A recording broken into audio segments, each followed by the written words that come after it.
Okay.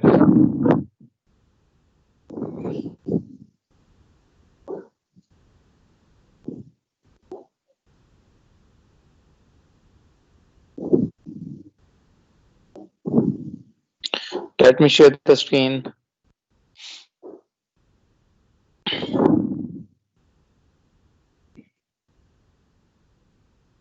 Just give me 1 minute.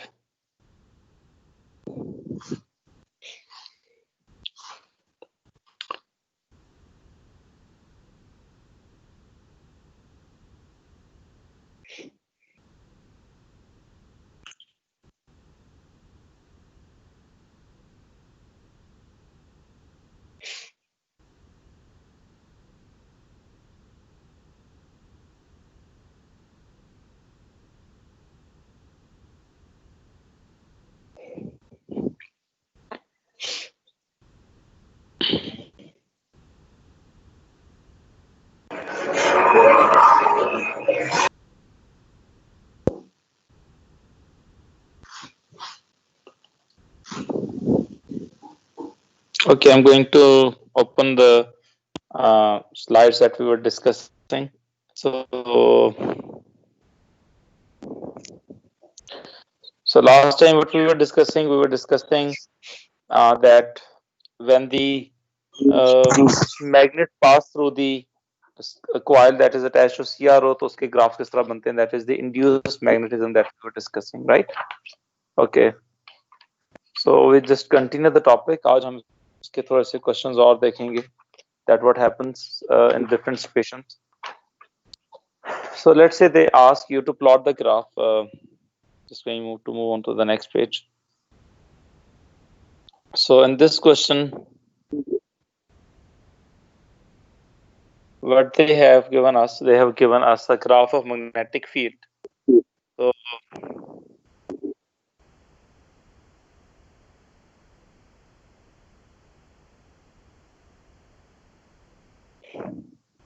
So on one axis we have magnetic flux density, that is B, and on the other axis we have the time. So this is the graph that they have shown us.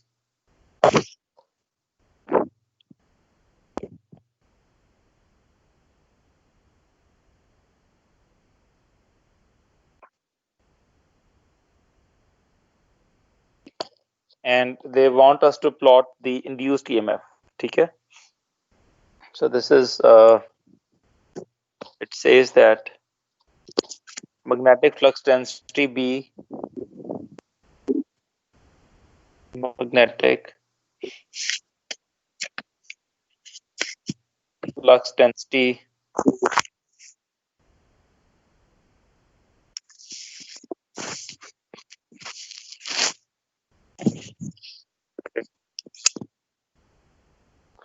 is made to vary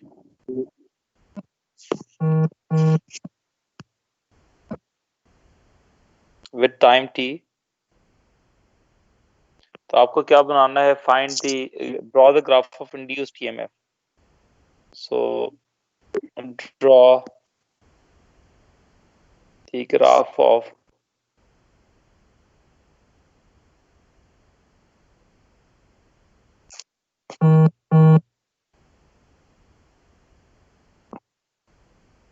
induced EMF.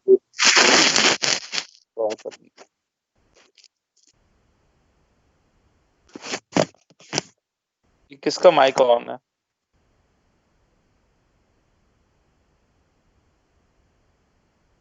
Okay, so magnetic flux density is made to vary with time to draw the graph of induced EMF. So हमने topic क्या है? ये वही discussion चल रही है हमारी, topic नहीं है, ग्राफ क्वेश्चन देख रहे हैं हम. तो पेपर में इस तरह का क्वेश्चन आ सकता है कि आपको इंड्यूस्ड मैग्नेटिक फील्ड दे दें, आपको कहा जाए कि इंड्यूस्ड ईएमएफ का ग्राफ ड्रॉ करें, right? So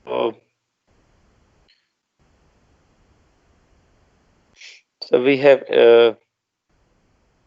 on one axis we have time, and on the other axis we have induced EMF.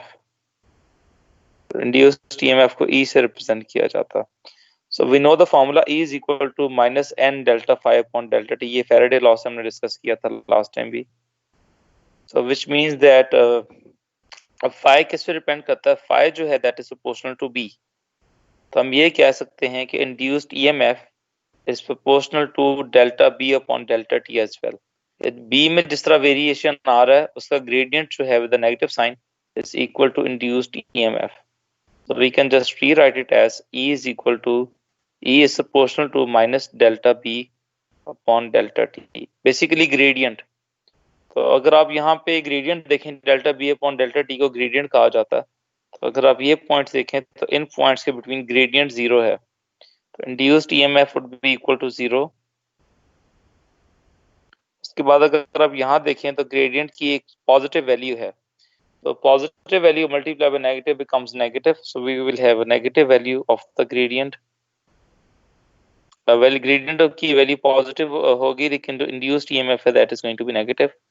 और उसके बाद अगर आप यहाँ देखें तो इसका ग्रेडियंट जो है ये कंपैरेटिवली लेस स्टीपर है नेगेटिव में. और negative time negative positive. So you will have a value the positive value of E until this point.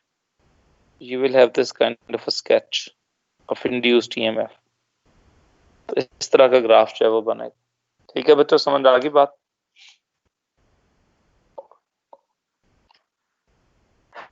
Should I move on?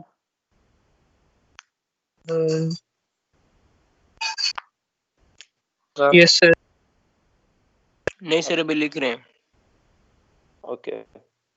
ये बात ग्राफ तो समझ आ गया ना कि कैसे बनाइए. It has to do with the gradient. Gradient के साथ लिंक करना है आपने इसको. ठीक है, जब लिख लें तो मुझे बता दीजिएगा.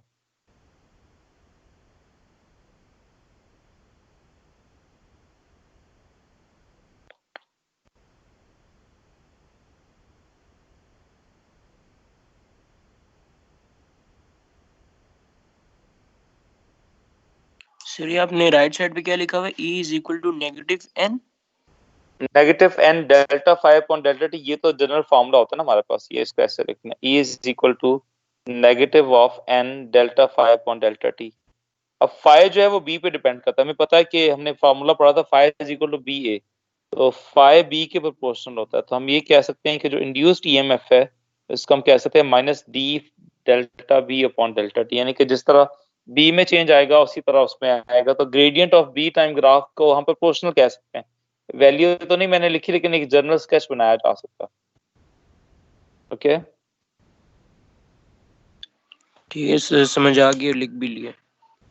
Okay now I move to the next question. ये भी क्वेश्चन ही है जो हमने ग्राफ देखे थे उसी के क्वेश्चन के साथ ही है ये. सो पहले वो क्वेश्चन करने से पहले हम देखते हैं सेल्फ इंडक्शन. उसके बाद क्वेश्चन देखेंगे. तो आज पहले हम टॉपिक देखते हैं. We call it induced EMF in a coil, और इसको सेल्फ इंडक्शन भी कहा जाता है.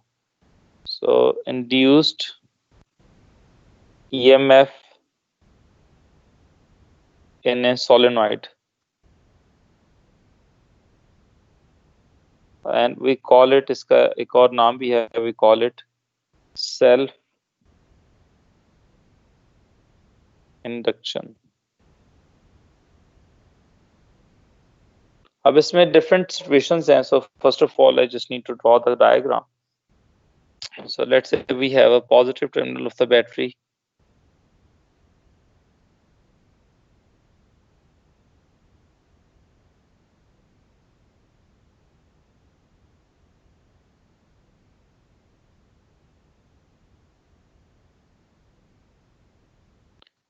And there's the switch.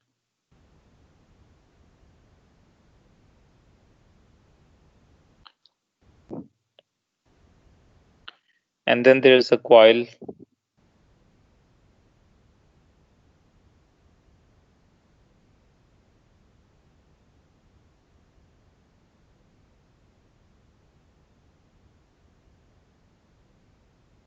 And there's a current, obviously positive side ये है, negative side ये. There's a current in the you can say anti-clockwise clockwise direction, right? अब इस पर different times है ये switch है. So when switch is closed,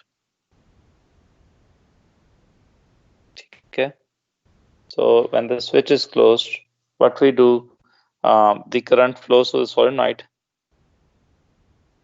current I flows through the solenoid. अब मैग्नेटिक फ्लक्स नहीं था पहले सोलेनॉइड में क्योंकि करंट नहीं था, तो मैग्नेटिक फ्लक्स जो है जो मैग्नेटिक फील्ड की वैल्यू 0 से मैक्सिमम तक जाएगी क्योंकि सोलेनॉइड में हमें पता है कि फील्ड प्रोड्यूस होती है. So current I flows through the solenoid. So the magnetic field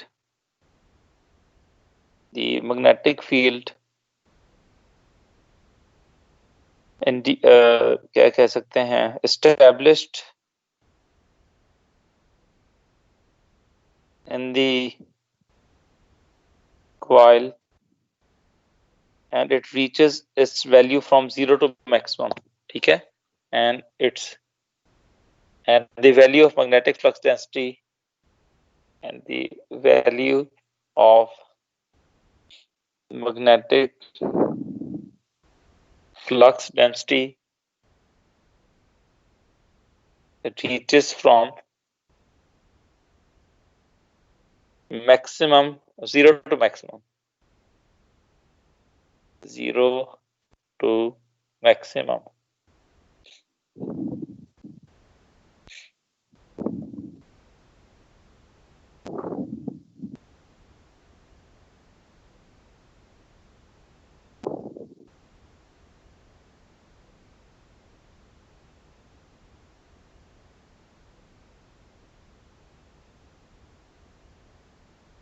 So because it reaches from 0 to maximum, what happens?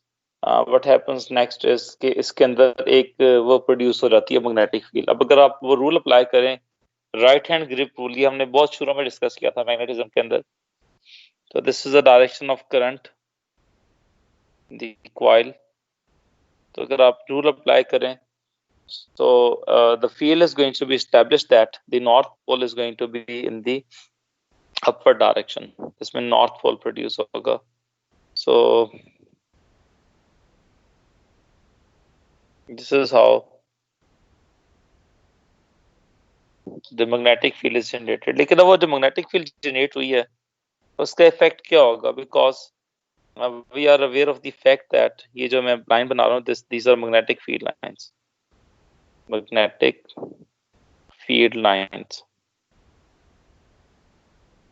So जो induced EMF produce होगा coil में, coil के अंदर वो थोड़ी देर के लिए produce होगा such that it opposes the current, और induced EMF जो है वो anti clockwise produce होगा, right? So during this short interval of time,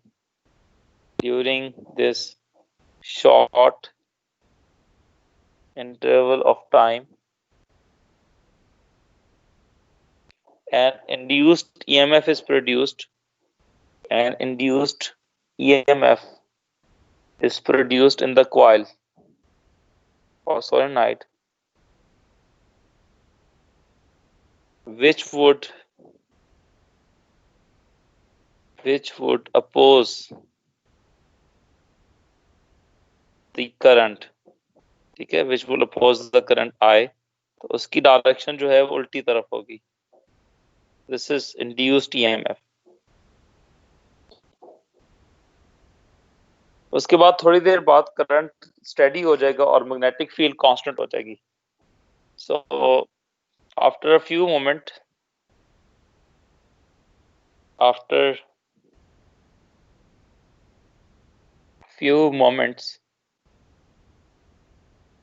या after short time, बेसिकली ये ज्यादा बेहतर है. So after short time, magnetic flux density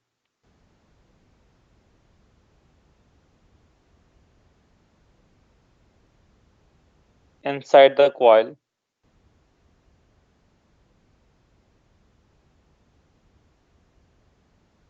reaches एक कांस्टेंट वैल्यू। अब जब वो कांस्टेंट वैल्यू को रीच करेगी ऑब्वियसली इंड्यूस ईएमएफ प्रोड्यूस नहीं होगा क्योंकि फ्लक्स चेंज नहीं हो रहा। So no flux changes, no magnetic flux would change and induced EMF and induced, remember ये डीसी सप्लाई, अगर एसी सप्लाई लगाएंगे जैसे ट्रांसफार्मर के केस में या नॉर्मल को हमारे पास जो सप्लाई होती है उसमें सिनेरियो डिफरेंट होगा, वो हम आगे डिस्कस करेंगे। So after short time magnetic flux density inside the coil reaches a constant value, so no magnetic flux would change and induced EMF is zero.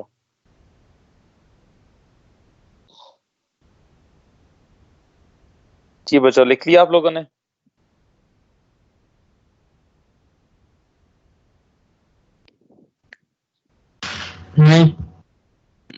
नहीं सर लिख रहे हैं। चलें जी इसको लिख लें।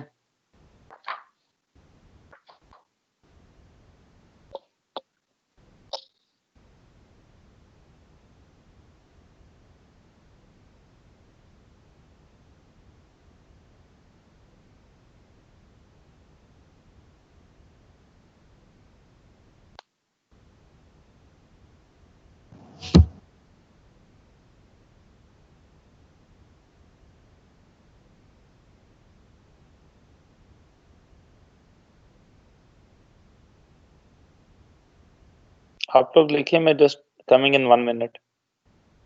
ठीक है बच्चों?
ओके सो बच्चों लिख लिया आप लोगों ने?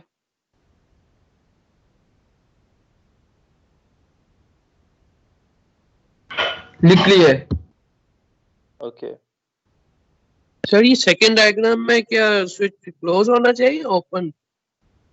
ओ सॉरी, सेकंड में बना रहे हैं, क्लोज्ड हो गया स्विच ऑफ। ठीक है, so switch is closed now. Okay so induced EMF zero हो जाएगा। उसके बाद जब आपका करंट हम लाइक स्विच ओपन करेंगे तो when the switch is open again, next page पे, सो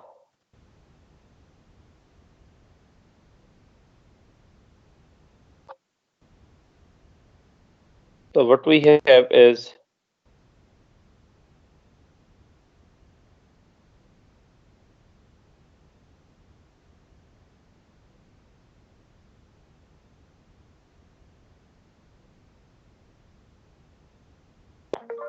so current जीरो हो जाएगा। ठीक है, so when the switch is open again, when the switch is open, पिछले डायग्राम में भी करंट को वो करते हैं नो करंट, क्योंकि शुरू में हमारे पास वो है लाइक जनरल डायग्राम, तो उसमें करंट नहीं होगा.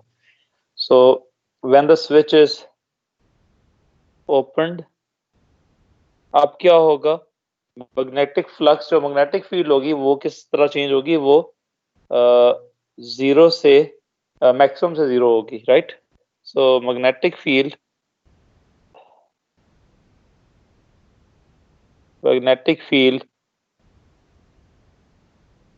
in the solenoid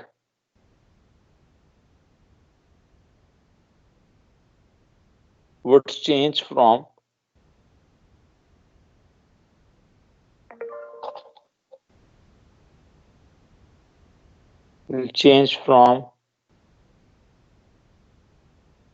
maximum to zero.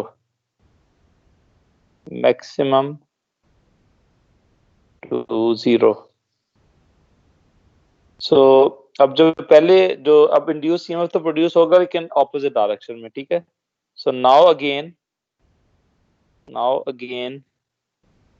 an induced EMF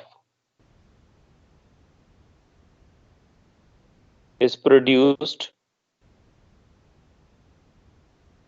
but it will be again opposing the change, ठीक है. It will be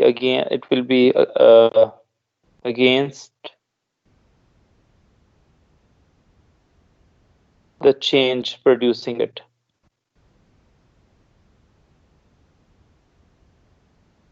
तो अब induced EMF जो है वो किस डायरेक्शन में होगा, induced EMF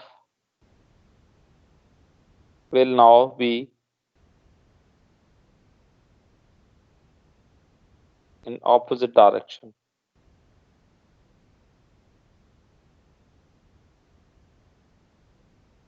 So अगर आप यही डायग्राम देखें,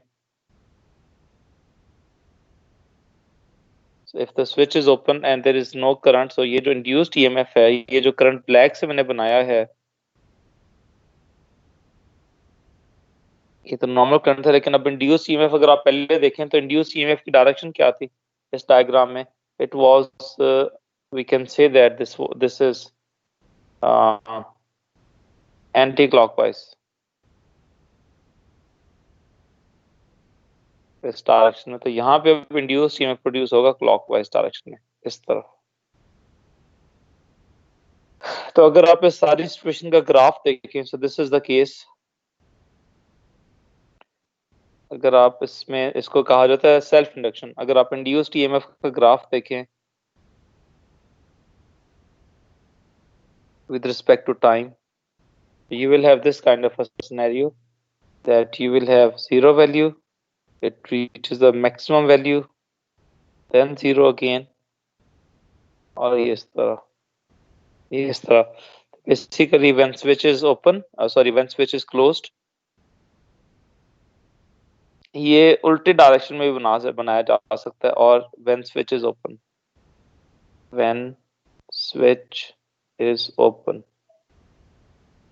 अगर कोई इसको इस तरह बनाना चाहे तो तब वो भी एक्सेप्टेबल होता है कि आप इसको ऐसे भी बना सकते हैं, दोनों डायरेक्शन में. बेसिकली हमने अपोजिंग चेंज शो करना होता है कि शुरू में जो इंड्यूस्ड ईएमएफ प्रोड्यूस हुई है, जब आपने सर्किट को क्लोज किया है और उसके बाद कांस्टेंट हो जाएगी बी, तो फिर इंड्यूस्ड ईएमएफ जीरो हो जाएगा. उसके बाद जब स्विच ओपन करेंगे तो जो इंड्यूस्ड ईएमएफ प्रोड्यूस होगी वो उसके ऑपोजिट होगी चेंज किया, राइट.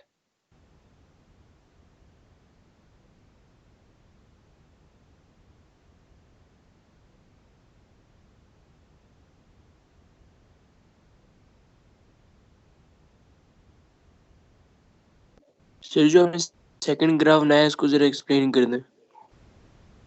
जो नीचे मैंने ग्राफ बनाया ये वही ग्राफ है. अगर मैंने पहले ऊपर वाला हम शो किया तो पेपर में ये भी किया जा सकता है कि आप शुरू वाले इंड्यूस्ड ईएमएफ को नीचे की तरफ शो कर दें और जो बाद वाला ईएमएफ है उसको ऊपर वाली साइड पे शो कर दें. कोई रिस्ट्रिक्शन नहीं होती. जनरली आपको स्केच करने के लिए कहा जाता है कि ग्राफ स्केच करें. जब शुरू में इंड्यूस्ड ईएमएफ प्रोड्यूस हुई है और बाद में, तो ये रिलेटिव है. मतलब जो पहले इंड्यूस्ड ईएमएफ प्रोड्यूस हुई है और जो बाद में प्रोड्यूस हुई है, दोनों एक दूसरे के ऑपोजिट है. क्योंकि पहले जो सोलेनोइड था उसमें फ्लक्स चेंज हुआ है जीरो से मैक्सिमम, और बाद में क्या हुआ है, आपका सर्किट ऑन रहा काफी देर, V कांस्टेंट हो गया, इंड्यूस्ड ईएमएफ 0 हो गया, तो उसके बाद जब आपने स्विच को वापस ओपन किया है तो फ्लक्स चेंज होता है फ्रॉम मैक्सिमम टू 0। तो उसमें जो इंड्यूस्ड ईएमएफ प्रोड्यूस होगा पहले वाले ईएमएफ से वो ऑपोजिट होगा। तो अगर आपने पहले ईएमएफ पॉजिटिव बनाया है तो बाद वाला ईएमएफ नेगेटिव बनाएंगे, अगर पहले वाला आपने नेगेटिव बनाया है तो बाद वाला आप पॉजिटिव बनाएंगे। I hope the point is clear.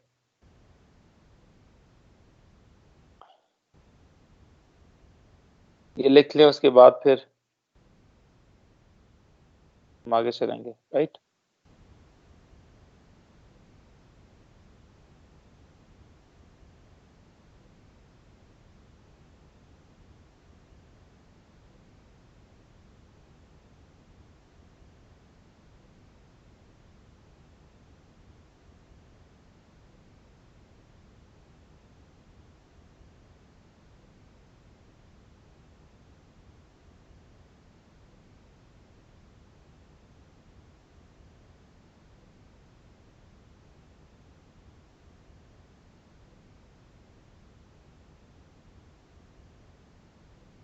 Sir 2-3 minute सबर कर।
ओके, आई थिंक आप लोग ने लिख लिया, राइट।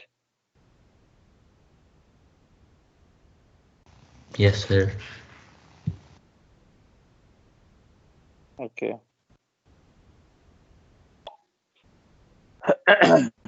तो अब हम उससे कुछ क्वेश्चंस देखते हैं। आई होप कि आप लोगों को समझ आ गई होगी बात, राइट।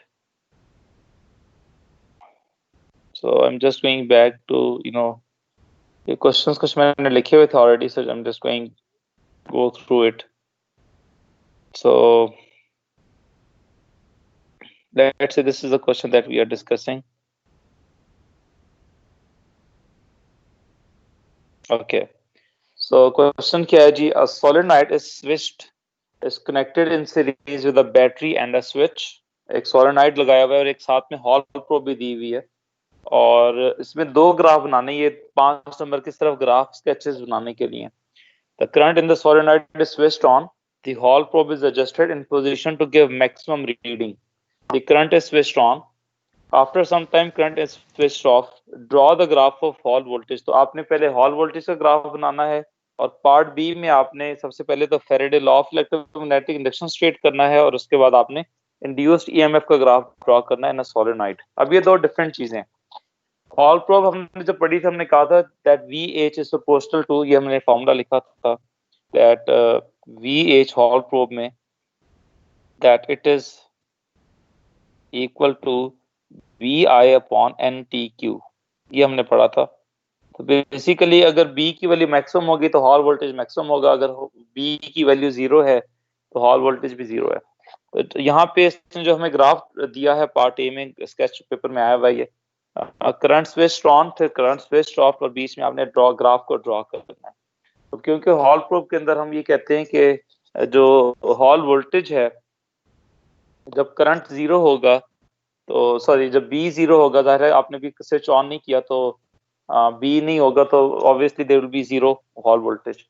तो जैसे स्विच ऑन करेंगे सोलेनोइड में मैग्नेटिक फील्ड रीच करेगी जीरो से मैक्सिमम, लेकिन उसको बहुत ज्यादा टाइम नहीं लगता, वो रीच कर जाती है वहां पे। तो हम नियरली हम ये कहेंगे कि it reaches the maximum value. Maximum के बाद क्योंकि सोलेनोइड में बी जो है वो कांस्टेंट रहेगा, तो वी एच की वैल्यू भी कांस्टेंट होगी। और उसके बाद जैसे ही स्विच आप ऑफ करेंगे, करंट की वैल्यू सोलेनोइड में जीरो हो जाएगी, फील्ड भी जीरो हो जाएगी, तो हॉल वोल्टेज की वैल्यू भी जीरो हो जाएगी। तो इस तरह का ग्राफ हमारे पास बनेगा।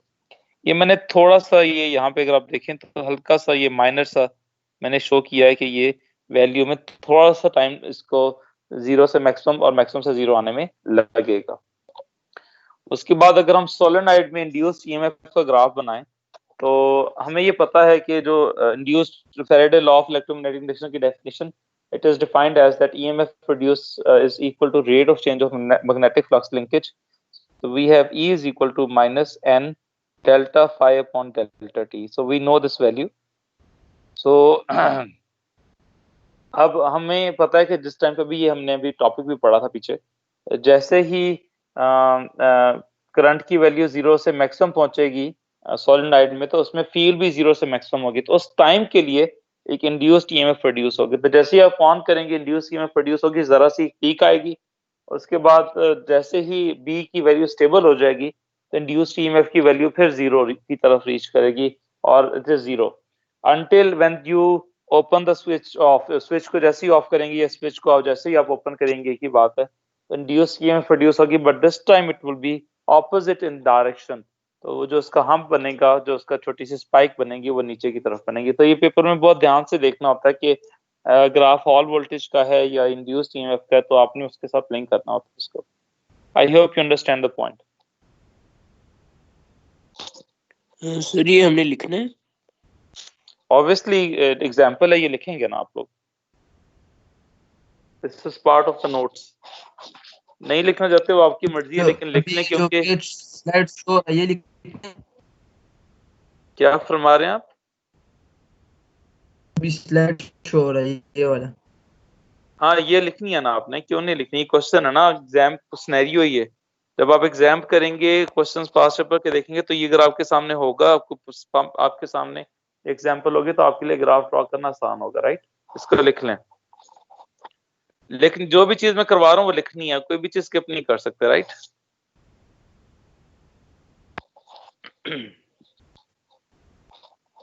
You can take some time and write it down.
ये बच्चों लिख लिया?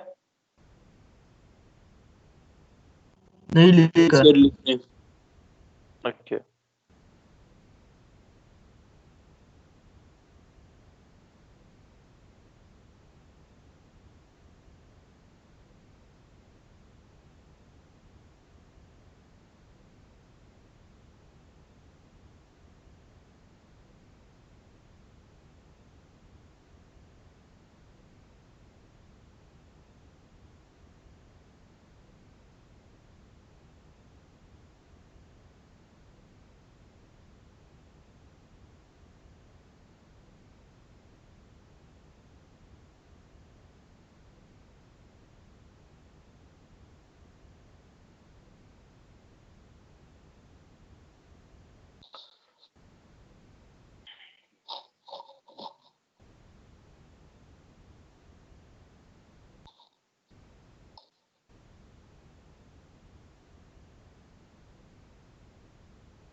सर लिख लिए।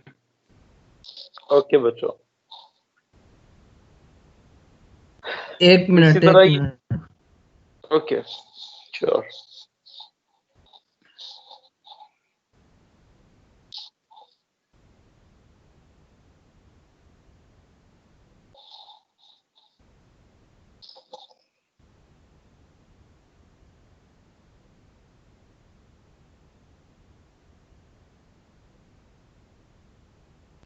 सर पिछला स्लाइड करें, 2 लाइनें रहेगी।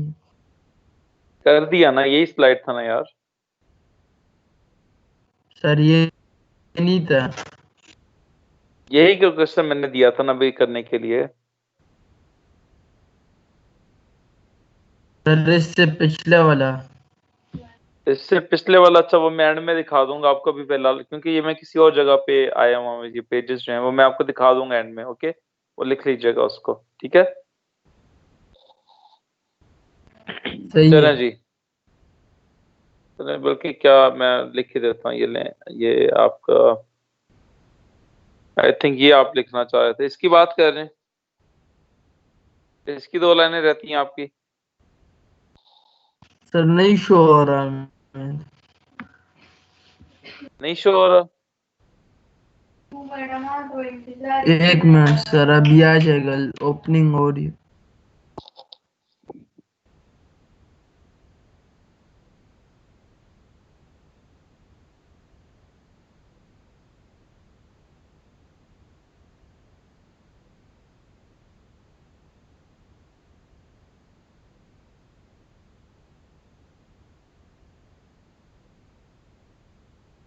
नहीं शो हो रहा। चलें फिर, ये सीधे से देख लीजिएगा, राइट? चलें जी, अब हम आते हैं नेक्स्ट क्वेश्चन की तरफ। ये हमारे पास ये भी क्वेश्चन है, ये जो ब्लू लाइन से ऊपर मैंने लिखा हुआ है। इट सेज दैट फाई का ग्राफ गिवन है अब आपको, ठीक है? वो आपने बस देखना होता है। फाई का ग्राफ क्या है जी? वी हैव फाई और टाइम का ग्राफ गिवन है। तो हमें पता है E is equal to minus N delta phi upon delta T. तो शुरू में अगर आप देखें तो यहाँ से यहाँ तक ग्रेडियंट नेगेटिव है, right? Between this portion the value of gradient is negative. अब ग्रेडियंट की वैल्यू क्योंकि नेगेटिव है, तो जो यहाँ पे delta phi upon delta T negative time negative is positive, तो इंड्यूस्ड ईएमएफ जो है that will give us positive value. उसके बाद जो दूसरा हमारे पास ग्राफ है यहाँ पे, उसमें सेकंड पोर्शन में अगर आप देखें तो ग्रेडियंट की वैल्यू पॉजिटिव है। So positive time negative is negative, और ग्रेडियंट कांस्टेंट होता है स्ट्रेट लाइन का, तो इंड्यूस्ड ईएमएफ जो है वो स्ट्रेट लाइन बनेगी। तो इस तरह का ग्राफ भी एग्जाम में आ सकता है, और आया भी हुआ है डिफरेंट तरह के ग्राफ इसके, राइट?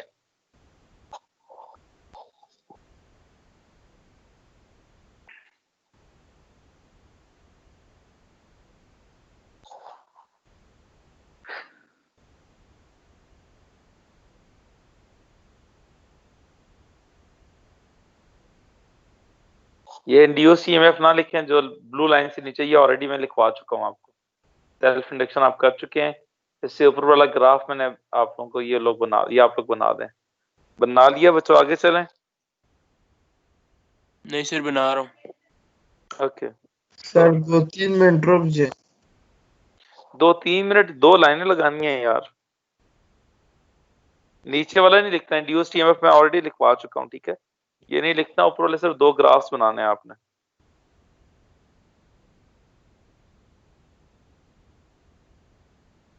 सर ये आपने डॉट्स कुछ ऑरेंज डाले हुए हैं, कुछ ब्लू, ये क्या चीज है?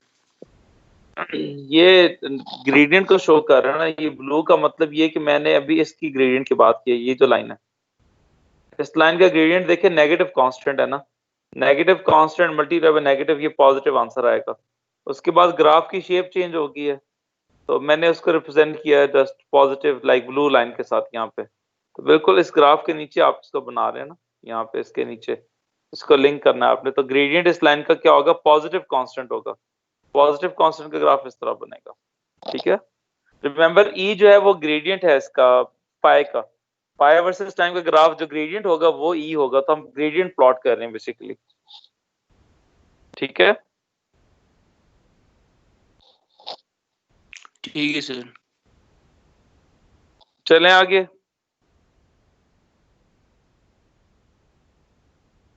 जी जी सर। सर।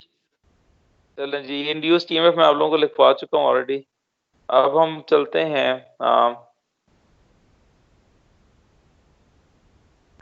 इस तरह के ग्राफ पेपर में ना, ये भी ग्राफ्स अलग से आते हैं, ठीक है? ये 2-3 तरह के ग्राफ्स हैं। So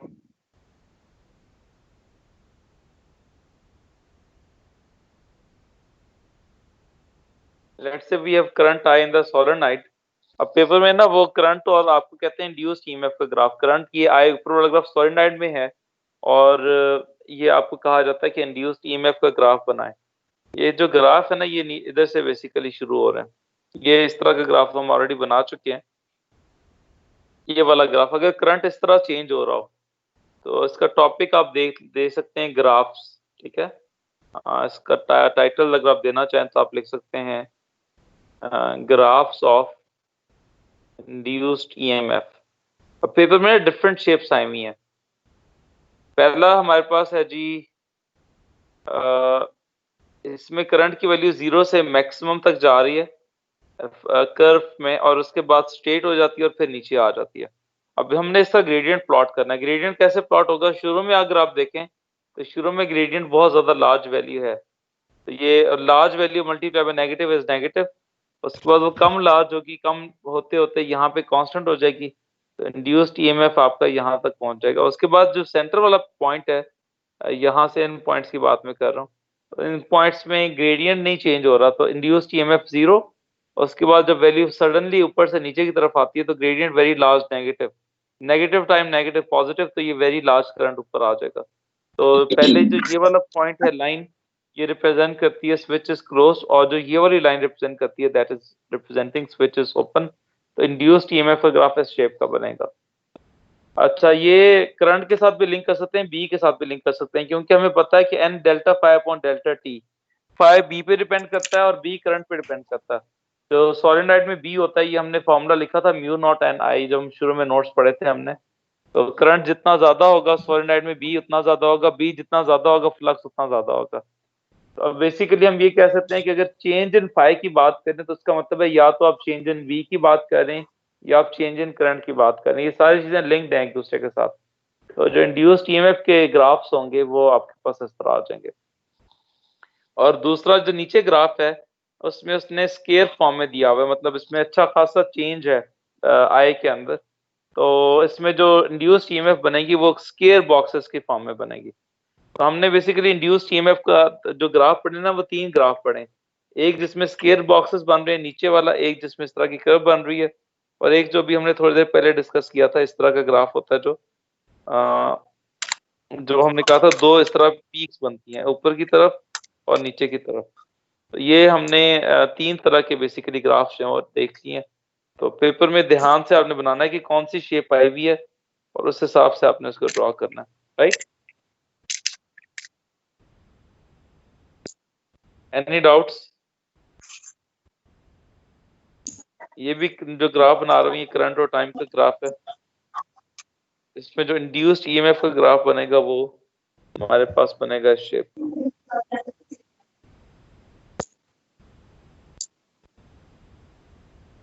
this is induced EMF. ये हमने पहले डिस्कस किया था, मैं दोबारा इधर भी बना दिया। अब यहाँ पे जो ये वाला ग्राफ है, ग्राफ ए, और ये जो ग्राफ है इसे पी में कह देता हूँ। पी और क्यू में क्या फर्क है? जो ग्राफ क्यू है उसमें करंट की वैल्यू में जो वेरिएशन आ रहा है वो अच्छा खासा उसने शो किया है, इसलिए इसकी शेप बनेगी यहाँ पे। लेकिन जो ये पी ग्राफ आपके पास है इसके अंदर करंट में जो फ्लक्चुएशन आ रही है वो बहुत थोड़े टाइम के लिए आ रही है, इसलिए इसमें दो पीक्स बनेगी। तो ये आपने बस इसका ध्यान रखना। इसकी स्नैपशॉट लेके ना इसको लिख लें, क्योंकि मेरी अब अगली क्लास शुरू होने लगी है। I am just going to end the class. ठीक है बच्चों? ओके, अल्लाह हाफिज। ओके बच्चों, टेक केयर। इसका स्नैपशॉट लें। अस्सलाम वालेकुम। वालेकुम अस्सलाम। कैसे हैं सर आप? मैडम आप सुनाए, क्या हाल चाल है, कैसी हैं? बिल्कुल ठीक। ख्वाजा मोहम्मद उस्मान, बेटे आपने आखिरी 2 मिनट में सिर्फ ज्वाइन करना था। डोंट यू नो कि आपकी क्लास हो रही है? उस्मान,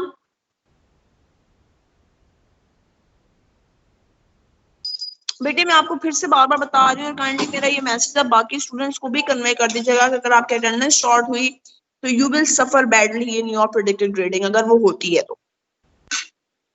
और अभी इसके चांसेस बहुत ज्यादा हैं।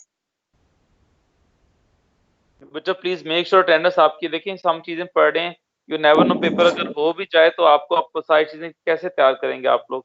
सिलेबस बहुत कैसे ज्यादा है। करेंगे? आपको पता है कि आपके एकेडमीज वगैरह सब चीजें बंद हैं। How will you prepare? और अगर एग्जाम नहीं होता तो again you all will suffer. So दोनों केसेस में योर अटेंडेंस इज मैंडेटरी। और उस्मान, आपको मेरी आवाज आ रही है? आई थिंक वो अभी भी सोया हुआ है। चलें, जी madam. Thank you. Okay madam, take care. अल्लाह हाफिज। Thank you. थैंक